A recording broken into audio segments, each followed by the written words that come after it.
നമ്മൾ കുറച്ച് മഞ്ഞൾപ്പൊടി ഇതിലോട്ട് ഇട്ടിട്ട് ഒരു എക്സ്പെരിമെൻറ്റ് ചെയ്യാൻ പോകണം. ആദ്യം നിങ്ങൾ മുകളിലോട്ട് വെക്കും.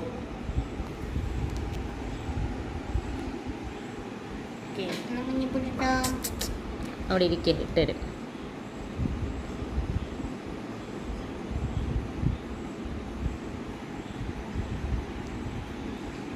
ഇടാൻ പോവാണ്.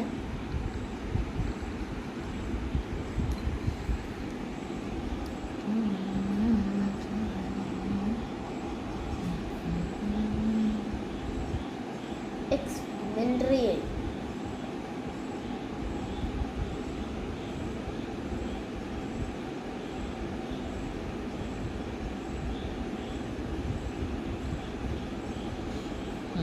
ഇപ്പോൾ പോലെ നോക്കി നോക്കി തണുപ്പായി. നീ ഇത് കുടിക്കണോ? വേണ്ട. ബൈ പറ. ബൈ. വീഡിയോ ഇഷ്ടമായി ഷെയർ ചെയ്യുക. അടുത്തൊരു വീഡിയോ കാണാം. അതായിരിക്കും ബൈ.